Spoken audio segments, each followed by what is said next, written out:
Hello শিক্ষার্থী বন্ধুরা, কেমন আছো তোমরা? আমি দীপ্ত কুমার পাল। এই পর্বে আমি তোমাদের ক্লাস 5 ইংলিশ ফর টুডে বইয়ের ইউনিট 17 আলোচনা করছিলাম। এটি দ্বিতীয় পর্ব। এই পর্বে আমরা 94, 95 এবং 96 পৃষ্ঠা শিখব। দেখো, এখানে আছে দ্য এয়ার উই শেয়ার, অর্থাৎ বাতাস আমরা ভাগ করি, অর্থাৎ যেই বাতাসে আমরা শ্বাস প্রশ্বাস নিই। এটি ইউনিট মানে অধ্যায় 17 মানে 17। দেখো, এখানে 3.1 এ আছে ল্যাঙ্গুয়েজ ফোকাস মানে ভাষার আলোকপাত, প্যারাগ্রাফ রাইটিং অর্থাৎ অনুচ্ছেদ লেখা, ল্যাঙ্গুয়েজ ভাষা, ফোকাস আলোকপাত, প্যারাগ্রাফ মানে অনুচ্ছেদ, রাইটিং লেখা। তো প্যারাগ্রাফ কিভাবে লিখতে হয় সেটি আমরা শিখব।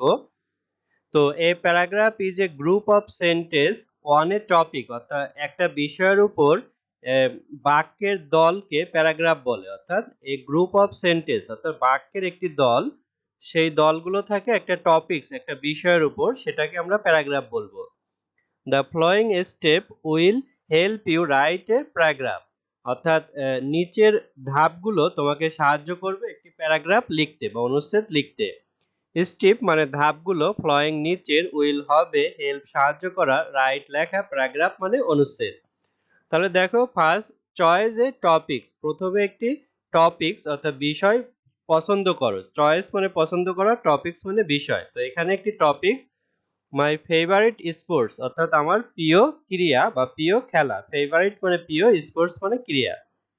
তারপরে দ্য ফার্স্ট সেন্টেন্স অর্থাৎ প্রথম বাক্য of a paragraph is topic sentence, অর্থাৎ এই বিষয়ের উপর বাক্য হবে প্রথম সেন্টেন্সটা। যেমন আই লাভ প্লেইং ফুটবল, আমি ফুটবল খেলতে ভালোবাসি। দেন তারপর উই রাইট সাপোর্টিং সেন্টেন্স, তারপরে আমরা সমর্থন করা বাক্য লিখব। টু ডেভেলপ দ্য টপিকস, অর্থাৎ বিষয়টিকে উন্নত করতে। সাপোর্টিং মানে সমর্থন করা, সেন্টেন্স বাক্যগুলো ডেভেলপ উন্নত করা, টপিকস মানে হচ্ছে বিষয়। অর্থাৎ এই যে মাই ফেভারিট স্পোর্টস, এটা সম্পর্কে আরো বাক্য লিখবো। যেমন যেমন football is a fun sports, অর্থাৎ ফুটবল হয় একটি মজার খেলা। We get to run around, আমাদের চারপাশে দৌড়াতে হয়। অ্যান্ড কিক এ বল, একটি বলকে লাথি মারতে হয়। রান মানে দৌড়ানো, অ্যারাউন্ড চারপাশ, কিক মানে লাথি মারা, বল মানে বল, অর্থাৎ ফুটবলকে লাথি মারতে হয় এবং চারপাশে দৌড়াতে হয়। আফটার দ্যাট, তারপরে কি করতে হয় প্যারাগ্রাফে? উই উইল অ্যাড ডিটেল, আমাদের বিস্তারিত যুক্ত করতে হয়। টু দ্য সাপোর্টিং সেন্টেন্স, অর্থাৎ এই যে সমর্থন করার শব্দ, এখানে আরো বিস্তারিত যুক্ত করতে হয়। যেমন playing football is a team work, অর্থাৎ ফুটবল খেলা একটা দলগত কাজ। অর্থাৎ একটা দলে আমরা সবাই মিলে একটা বল নিয়ে খেলা করি, এটা দলের সাথে একে অপরের সম্পর্ক থাকে। তো কিভাবে আমরা পাস কাটি, একে অপরকে বল দিয়ে গোল দিব। ওই পাস দ্য বল, অর্থাৎ আমরা বল পাস কাটাই। টু আওয়ার টিমমেট, আমাদের টিমমেটের সাথে, অর্থাৎ খেলোয়াড়দের সাথে। All players try to score goal, সব প্লেয়াররা গোল দিতে চেষ্টা করে।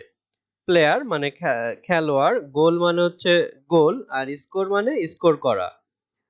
তো দেখো, এখানে ফাইনালি সবশেষে ইন্ড দ্য প্যারাগ্রাফ, অর্থাৎ প্যারাগ্রাফের শেষে, অনুচ্ছেদের শেষে উইথ এ ক্লোজিং সেন্টেন্স, একটা শেষ বাক্য থাকে। তো স্কোর মানে হচ্ছে পরিধি আর কি। দিস ইজ হোয়াই, এই এই কারণে I like football the most, আমি ফুটবলকে অনেক পছন্দ করি। দ্যাট ইজ হয়ে, ওই কারণে I like football the most, আমি ফুটবলকে অনেক পছন্দ করি। মোস্ট মানে অধিকন্তু বা অনেক বেশি। দ্যাট ইজ হয়ে, ওই কারণে I like football the most, আমি ফুটবল অনেক বেশি পছন্দ করি। তাহলে দেখো, এভাবে একটি প্যারাগ্রাফ লিখতে হয়। প্রথমে একটি টপিক সিলেক্ট করতে হয়, যেমন মাই ফেভারিট স্পোর্টস, আমার প্রিয় খেলা। তো এটা সম্পর্কে প্রথম বাক্যটা হবে, তারপরে এটা সাপোর্টিং বাক্য হবে এবং সাপোর্টিং বাক্যের ডিটেল বিস্তারিত থাকবে এবং তারপরে একটি ক্লোজিং বাক্য হবে। নাও পুট দ্য টপিক সেন্টেন্স, এখন এই বিষয়ের বাক্যটি রাখো। সাপোর্টিং সেন্টেন্স সমর্থন করা বাক্যগুলো, ডিটেল বিস্তারিত, অ্যান্ড ক্লোজিং সেন্টেন্স শেষের বাক্য টুগেদার একত্রে, টু মেক এ প্যারাগ্রাফ, একটি প্যারাগ্রাফ তৈরি করতে। তো এখানে আমরা প্যারাগ্রাফটি তৈরি করে দেখাবো। তারপর দেখো, এখানে 4.1 এ আছে ইমাজিন, মনে করো, ইউ আর এ ট্রি, তুমি একটি গাছ, ইন এ সিটি, একটি শহরে, অ্যাফেক্টেড বাই এয়ার পলিউশন, তুমি বায়ু দূষণের দ্বারা প্রভাবিত হয়েছো। নাও রাইট এ ডায়েরি, এখন একটি ডায়েরি লেখো অর্থাৎ দিনলিপি লেখো অ্যাবাউট ইউর ডে, তোমার দিন সম্পর্কে। অর্থাৎ মনে করো তুমি একটা গাছ, এখন গাছ হিসেবে তুমি তোমার দিনলিপি লিখবে, কারণ তুমি এই বায়ু দূষণের দ্বারা প্রভাবিত হয়েছো, অর্থাৎ বায়ু দূষণে তোমার ক্ষতি হয়েছে। Think about the following question, অর্থাৎ নিচের প্রশ্নগুলো চিন্তা করো, টু রাইট দ্য ডায়েরি অর্থাৎ দিনলিপি লিখতে। ইমাজিন কল্পনা করা, ইউ তুমি, আর হয় ট্রি গাছ, সিটি শহর, অ্যাফেক্টেড মানে হচ্ছে প্রভাবিত, বাই দ্বারা, এয়ার বাতাস, পলিউশন দূষণ, রাইট লেখা, ডায়েরি দিনলিপি, অ্যাবাউট সম্পর্কে, ইয়র তোমার, ডে দিন, থিঙ্ক চিন্তা করা, অ্যাবাউট সম্পর্কে, ফ্লোয়িং অনুসরণ করা, কোশ্চেন প্রশ্নগুলো, টু দিকে, রাইট লেখা, ডায়েরি মানে দিনলিপি। তো এই যে আমরা নিচে ছবিতে গাছটাকে দেখতে পারছি, শহরের মাঝখানে আছে। তো তার গাছের পাতাগুলো কালো হয়ে গেছে, এই যে পাশে কলকারখানা আছে, গাড়ির ধোঁয়া এবং অন্যান্য জিনিসের কারণে গাছটা ক্ষতিগ্রস্ত, অ্যাফেক্টেড প্রভাবিত হয়েছে। তো এখানে প্রশ্ন আছে, হোয়াট ডু ইউ সি, তুমি কি দেখো, স্মেল অ্যান্ড ফিল অর্থাৎ যেটা হচ্ছে গন্ধ নাও এবং অনুভব করো। How does it affect you, এটা কিভাবে তোমাকে আক্রান্ত করেছে। What do you do to keep the air clean, কিভাবে তুমি এই বাতাসকে পরিষ্কার করতে পারো, অর্থাৎ এই গাছ থেকে কোনো গন্ধ আসছে কিনা দেখতে হবে এবং অনুভব করতে হবে, কিভাবে আক্রান্ত হয়েছি সেগুলো বলতে হবে, এবং বাতাস পরিষ্কার করার জন্য কি করতে পারি। তো দেখো দিনলিপি এই যে এইভাবে লিখতে হয়। You can start like this, অর্থাৎ এভাবে তুমি শুরু করতে পারো। প্রথমে ডেট, তারিখ দিতে হয়, তারপরে today was another third day in the city, as a tree I stand tall and I try to do my best to clean the air. তারপরে এখানে আছে but the air around me was fill with smoke and dirt from the, এখান থেকে বাকি অংশগুলো আমাদের লিখে শেষ করতে হবে। দেখো এখানে আমরা লিখেছি প্রথমে ডেট 27 সেপ্টেম্বর 2026, অর্থাৎ 27 September 2026। Today was another third day in the city, অর্থাৎ আজ শহরে আরও একটি কঠিন দিন ছিল। অ্যাজ এ ট্রি, একটি গাছ হিসেবে, I stand tall and I try to do my best to clean the air, আমি মাথা উঁচু করে দাঁড়িয়ে আছি এবং বাতাস পরিষ্কার করার জন্য আমার সর্বোচ্চ চেষ্টা করছি। তারপরে দেখো কি আছে, but the air around me, কিন্তু আমার চারপাশের বাতাস, ওয়াজ ফিল্ড উইথ স্মোক অর্থাৎ ধোঁয়ায় পূর্ণ ছিল, অ্যান্ড ডার্ট নোংরা ছিল, from the car, bus and factory, গাড়ি, বাস এবং কলকারখানার ধোঁয়ায় পূর্ণ ছিল। তো I saw dark smoke rising from the chimneys, অর্থাৎ আমি চিমনি থেকে কালো ধোঁয়া উঠতে দেখেছি, অর্থাৎ পাশে আমরা দেখেছিলাম লম্বা একটি চিমনি আছে, ওইখান থেকে কালো ধোঁয়া আসছিল। I could smell the bad chemical and dust, আমি বিষাক্ত রাসায়নিক এবং ধূলিকণার দুর্গন্ধ পাচ্ছিলাম। তারপর দেখো my leaves feel heavy and dirty, আমার পাতাগুলো ভারী এবং নোংরা হয়ে গেছে, অর্থাৎ ময়লা জমে পাতা ভারী হয়ে গেছে।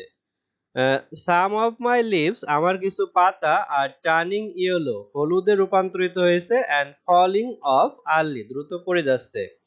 আমার কিছু পাতা হলুদ হয়ে যাচ্ছে এবং সময়ের আগে ঝরে পড়ছে।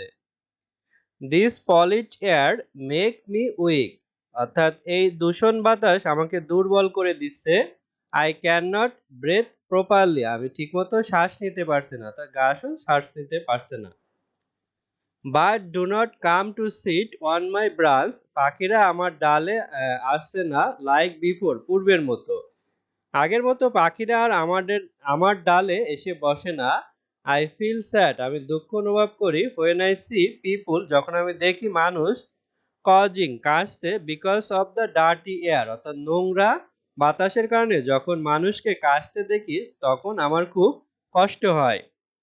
But I still try to help, কিন্তু আমি তবুও সাহায্য করার চেষ্টা করি।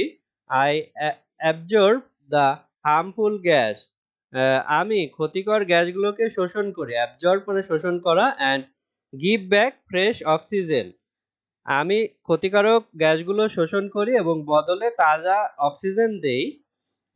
তারপরে দেখো I also fill out some polluted with my leave, অর্থাৎ আমি আমার পাতা দিয়ে কিছু দূষণকারী উপাদানও সেকে ফেলি। আই উইশ, আমি ইচ্ছা পোষণ করি, more people would plant more tree like me, আমি আশা করি আরও বেশি মানুষ আমার মতো আরও গাছ লাগাবে।